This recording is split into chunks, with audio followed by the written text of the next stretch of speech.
që për shfaqje së rastit të parë të murtajës së ruminantëve të vegjël në Postrib, e gjithë Shkodra është vendosur në karantinë. Drejtuesi i Autoritetit Kombëtar të Ushqimit në Shkodër, Ramir Haderi, ka konfirmuar se aktualisht është vendosur në karantinë 21 ditore, ndërsa inspektorët e AKU së bashku me grupet e shërbimit veterinar po kryen kontrolle për garantimin e sigurisë ushqimore. Aktualisht ne jemi në një komunikim të vazhdueshëm me Autoritetin Kombëtar të Veterinarisë. Trajtimin kryesor bën veterinaria, ndërsa si mos informacioneve dhe shkëmbimit të informacioneve që kemi ndër institucione ndërmjet vedit, ne marrim në kontroll situatën në dyqanet e mishit që mos kemi tregtim mishit pa vulën e veterinerit përkat.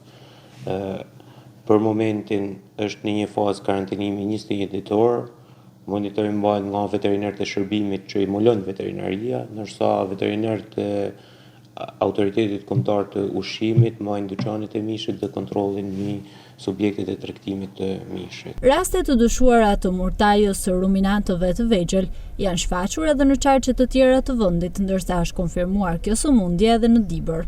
Më herët ka pasur pretendime nga fermerët për dëmet që po shkaktohen nga vendosja e karantinës në Shkodër për mos lejimin e tregtimit të mishit apo produkteve të mbylmetit jashtë territorit, duke dëmtuar kështu fermerët.